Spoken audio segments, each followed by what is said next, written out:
I am Kristen. I am the chair of the New Lawyers and Law Students Committee in GAPABA. I'm an attorney as well at Ogletree Deacons, and I'm very, very excited to have all of you here. As I mentioned at the beginning, we're expecting about 100 people on this call, which is the max that we can allow on Zoom.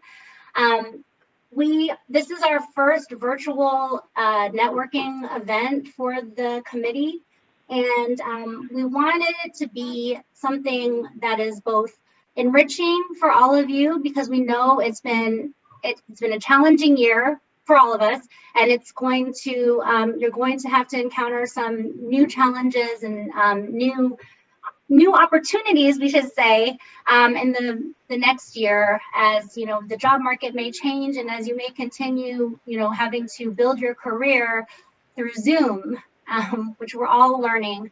And so we want this to be also a little fun for you and for us, because I'm sure that we're all like maybe a little bit exhausted by Zoom now. And so what we've done is we've actually enlisted some help from some really good semi-amateur actors. Notice I said semi-amateur as opposed to semi-professional.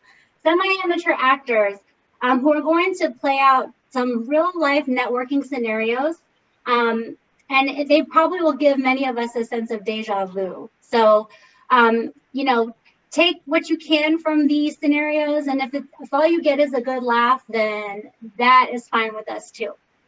So, with that being said, can everyone except my actors, and you know who you are, turn off your cameras? Well, here we are at the 2025 GAPABA In-House Council Dinner. Let's take a look around and see how networking is going. Here we have Raymond, the law student, talking to Laura, a partner at a global law firm. Hi, Laura. How are you doing? Hey, Raymond. How's it going? It's going. I'm just wondering how your practice has been going during these times. Oh, it's been super weird. I'm guessing it's probably pretty good or pretty bad, because I've been reading a lot of articles about the pandemic and how it's been affecting different attorneys and how, it's affecting their practices and their day-to-day. And I'm reading that a lot of them are really stressed and it's terrible and their lives are ruined and they hate their children.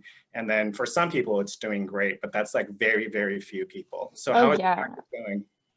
Oh, yeah, like what you were saying, it is quite stressful, actually. I've been reading so many articles about that. And, the reason I'm reading so many articles is because at my job, I'm working really hard and I have a lot of time to research. And I know the last time that I spoke with you, you gave me a lot of great advice about what I need to do, at the workplace to make sure things work out well. And I've actually applied every single one of them. Well, that's great. Perfectly, but nothing's really happened. So I was wondering if you can give me any other advice of what else I should be doing. Oh, yeah, of course. How are you handling things right now so far? I mean, I'm handling it exactly the way you were telling me to last time we spoke. Just, your advice didn't seem to be really working out. So I was wondering if there's anything else that you could tell me that I should be doing instead. Yeah, is there something specific that I could help you with? Like, I really want to get the job. Okay, hey, Raymond, could you tell us what's happening in this scenario? Sure. So this was a scenario that I've had with a law student before, and this is part of the one-sided conversation, just because it's something that happens a lot, right? Obviously, in this situation, I'm the law student who's taking over the conversation and just being one-sided. And sometimes it'll happen the other way too. And we just thought this would be important to demo because it's something that commonly occurs. I'll point out just two takeaways from that reenactment. So the first thing that I would point out is, I've heard it said to me before, actually by Angela, a piece of advice that I think would be helpful for all of you, which is, the person who walks away from the conversation talking the most is the one that walks away with a positive impression. So, if you're the law student or a young attorney, I would say you would want to, decide whether your objective is for you to walk away from a conversation feeling great about it, or if you want the other person to walk away from the conversation feeling great about it. And if you're a talker like I am, I'd love to hear the sound of my own voice. What I would encourage you to do is to focus your energy on asking great questions. So that would prompt the attorney or the person that you're meeting with to speak more. So when I spoke with Laura, for example, I just kind of kept going on and I asked really broad questions that she couldn't quite answer specifically, like how can I get a job, right? How's your practice going? Instead, something else I could have done was maybe say, oh, there's a proposed policy that is going to affect your practice area in this way. How are you responding to it? So that's one takeaway. And then the second takeaway, obviously, is to just watch your tone, understand how it is that you're coming off. I'm one of the attorneys where if I don't like you, you're going to know at an event. I respond in that way. Others may be more gracious. So just pay attention to your tone. If you're not paying my bills, don't talk to me like you're paying my bills. And because we're on Zoom and on virtual settings a lot now, note that sometimes there is a lag. So even if you don't intend to cut someone off, it might come off that way. So exercise a little bit of patience and grace.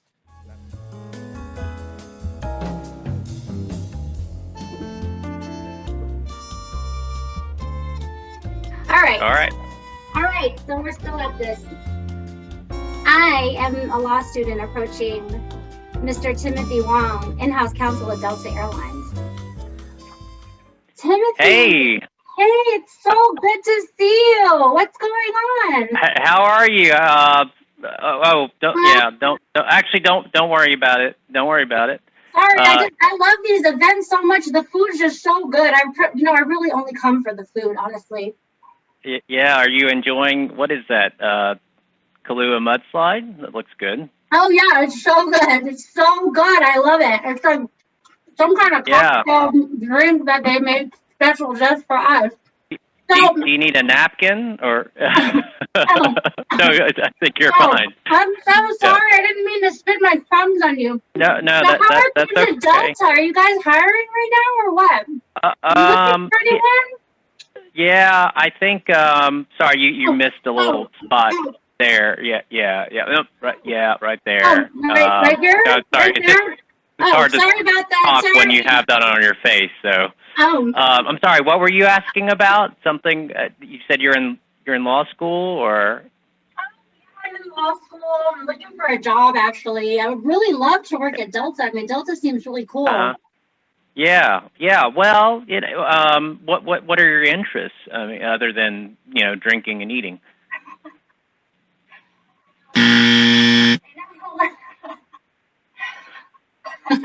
I'm sorry. This is why I should do it. Okay. Yikes. That was awkward. Timothy, what could Kristen have done differently? Well, she could have chosen a drink that didn't leave a milk mustache. That's a starting point. But beyond that, I think, we've all been in situations maybe not quite that awkward, but we've all been in situations where we're caught shorthanded or we're missing a napkin or we're mid-bite. And I think that's just a bit of a risk that you run if you aren't strategic about when you're eating at these events. My personal philosophy if I go to a networking event is I got to figure out what I want out of it. And if it's the food, I'm going to eat and not network a lot. But if it's the networking, I'm probably going to do that and not eat a lot. And I get it. Sometimes the food is tempting or, it's during a meal time, or I remember in law school, if I paid some money to attend, I want to get my money's worth. I think the advice is get there a little early. Usually the food's out. There aren't many people around. Go ahead and get your fill. You could also get, some food if there's going to be a discussion, a presentation, or a panel. You can do it right before that. But it's just, there's no good way. There's just no classy, good way, I think, to balance a plate of food while you're going around shaking hands and talking and meeting. Invariably, right, someone's going to walk up when you're mid-bite. Sometimes people you want to talk to won't approach you because you're eating, right, because they don't want to interrupt that. And then there's, of course, the matter of drinks. And I think, you definitely, if you want a drink, that's okay. And sometimes a drink can actually be, it can be a good tool to have in your toolkit while you're networking. Whether you can offer to grab one for someone else as a way to break the ice and talk. If you're in a conversation that's going too long or a conversation you don't necessarily want to be in, you can say, oh, look, your glass is empty, mine is too. Let me go get something else. But you probably don't want to do food and drink. You always want to leave one hand open to shake hands. Pre-COVID, I'm sure we'll be back to it post-COVID. But even absent that, you want a free hand. You never know if you need to get a business card, if you need to receive a business card, if you need to jot something down. So I would never recommend that someone kind of hold a plate in one hand and a glass in the other. It just makes you kind of unapproachable and difficult to connect with. All right, thank you.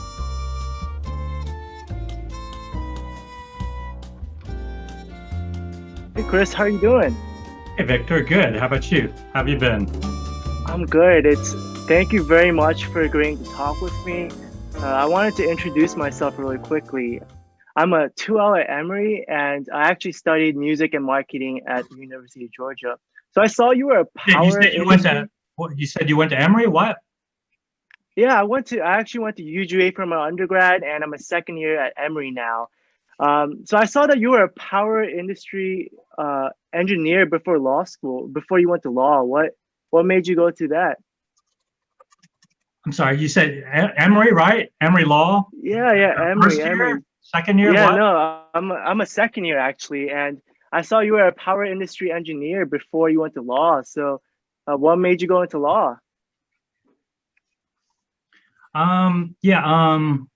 So what kind of classes are you taking these days? So Yeah, I'm taking directed research. So I'm writing a paper right now, and yeah, it's been tough writing 30 pages. So I did see, you're into puppetry. Can you kind of talk about that? I was interested to hear about that. yeah, are you looking for a job these days, or what's going on? Okay. Cut. Chris, what was going on there? Yeah, so what's going on here is you're obviously talking to somebody who has little interest in what you're saying. You just need to figure that out quickly. It's not that this person's rude, which he or she probably is being rude to you by not paying you any attention. But if you're at a convention or an event, there's always a lot of people that are passing through, and maybe a person like me is wanting to see certain people, and of course we want to spend time with law students and anybody else that we don't know to meet them, but a lot of times we're just trying to make a connection, or just passing through, grabbing a bite to eat, or just trying to make the next event, which might be in 5 minutes. So again, it's not really intentional to try to be rude to you, but you may be just catching somebody at the wrong time to talk to. But a strategy here might be to recognize quickly that this person's just too busy to listen to what you're saying, and have a 15-second kind of exit/elevator speech, like, hey, I know you're busy. My name is Chris Chan. I'm a law student at Emory, and I'm really interested in IP law. I want to have some time to talk to you when you're not so busy. Maybe we can catch up later in the event or later in the conference. I'll shoot you an email.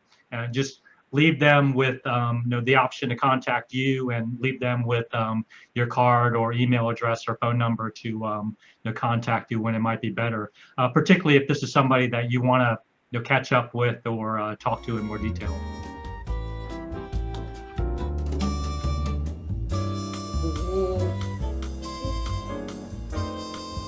So you were telling me that you were really interested in privacy. Patricia, right? Your name was Patricia?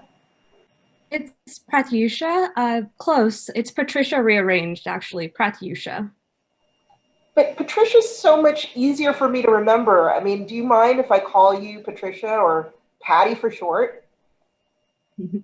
I understand it's difficult, but we could go over a few more times if that's okay. I prefer Pratyusha. Can you say that for me one more time? Do you have a Sure. business card? I don't have business cards with me, but it's Prath, as in rhymes with wrath, and then you and Sha, Pratyusha. Oh, okay. Well, I'll try to remember that. I'm going to try to read your name tag here just to remember, but I really appreciate you trying to educate me on your name, but I'll just be honest, I'm terrible at remembering names. So if I don't remember you, just give me a break. Bonnie, that was a real nail biter. That was painful. What was going on there? Can you tell us about what was happening? Well, this is what happens at almost every single event that I know of, right? And we're not wizards at remembering names. I will tell you that as we age, or maybe not even when we age, we will forget names no matter what, which is why I try at all GAPABA events to make sure everybody has a name tag.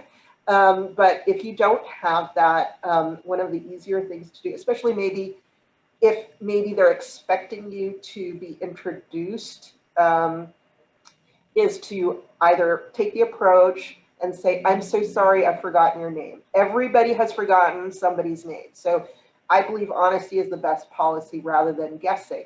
If somebody mispronounces your name, which frankly, in an Asian context, Prathi and I were talking about this. This happens to you all the time, right, Prathi? All the time.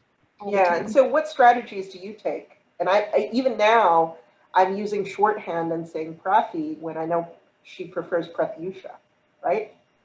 Right. So it usually, there was always a period of time where I was afraid to correct the individual because I was afraid I didn't have the agency to. But you hit a point where you realize what you want to be known professionally as is something that you should really work towards introducing yourself as. So now whenever I've changed my email nickname or email signature so it includes the pronunciation.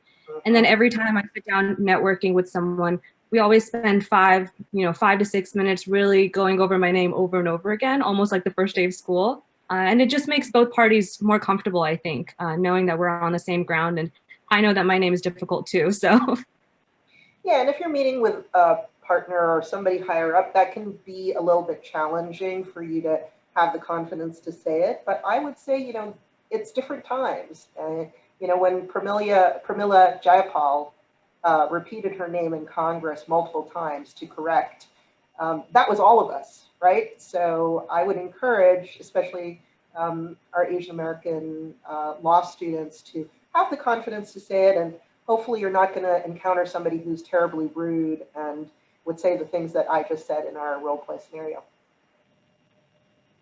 Thank you. Like a sitting Georgia senator. Yes, exactly. Exactly. Thank you, Bonnie and Pratyusha. That was painful, actually, when you kept asking you to just call her Patty. So now, everyone, let's get back on video because we want to see your lovely faces. And I know those performances are going to go down in GAPABA history, so thank you to the actors. Really quickly, just to give you an idea of what's going to happen next. So we have pre-assigned everyone to breakout rooms.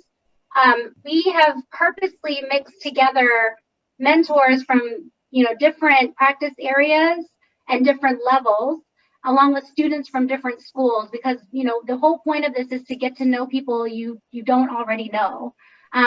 We have provided some suggested questions and a sort of suggested format for your conversation, but mostly we want you to just have a natural conversation with one another and interact. Learn some things from one another, and we will also have volunteers who've been prepped to visit your rooms and make sure everything's going okay. I'm going to stay in the main room, so if you think that you need help, there's a button that you can press that says basically I need help, and then it will alert me and then I can help you. And really quickly before we break off into our groups, I just wanted to shout out our guest mentors, just because I want you guys to see what an awesome group of mentors we have here who really care about making sure that you law students have a great experience despite all of the challenges of this year. So we've got Timothy Wong of Delta, Michael Wu, Chief Legal Officer of Madewell, Bill Min of Nexus Risk Solutions, Tara Plimpton of Regions Bank, Juan Ming Fang Ray of Priority Technology Holdings, Sean Gailey of Brambles, Andrew Leva of Change Healthcare, Angela Shu, who is the current GAPABA president, who's at Brian Cave, Chris Chan, our very busy partner there, who who did a great acting job. We have Dan Nguyen and his great quarantine hair, who's a partner at Morris Manning and Martin. Sam Choi, who's a GAPABA veteran, a GAPABA leader and pioneer. If you all don't know him, he's from King and Spalding. Raymond Tran, who is at Safar Shah. Honore Hishamunda, also Safar Shah. Claudia Chofluk Su, who's at Evershed. Maria Cho of Robbins Kaplan. Daniel Way of Haynes Boone. Anton Lasaka of Venable. And Paul Kim of Cravath. We have Natalie Fan of Natalie Fan Law. Alpha Amin, who's the executive director of the Georgia Asylum and Immigration Network. Fee Wen of Asian Americans Advancing Justice. And Hillary Lee, who was a GAPABA fellow at Asian Americans Advancing Justice and now a staff attorney there. And Van Wen, who is now at the Georgia Latino Alliance for Human Rights. We have Bonnie, who is the legal recruiting manager at RMN Agency. And then I'm Kristen Nakino Pham. Bernie Wen is my co-chair, and she can't make it today, but she was very instrumental in putting this together. So with that being said, we are going to put you in your breakout rooms, and if you need anything at all, just click the help icon and we will help you out. But we just want you to have a great time. So enjoy.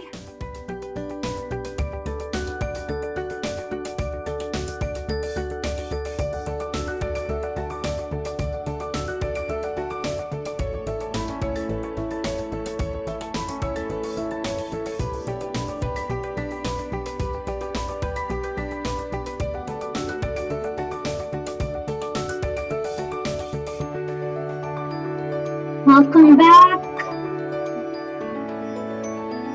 Welcome back. Welcome back. Thank you for bringing us back. It's like teleporting. Totally. Isn't it Magical. Magical. Did we lose anybody? We lost a couple people, but then they joined, and then I teleported them back to their breakout rooms magically. I teleported Timothy out of his room mid-sentence, I think, on accident. The people in my room were offended. Like they when I came back and told them I had jumped over, I blamed it on you, but they were offended. Sorry. Did you tell them when I told you to tell them that I needed a napkin? I was offended. I saw that he had joined room 10 and I was like, oh, you're good enough? Oh, I see. Kathy, can I call you Nikki from now on? Nikki.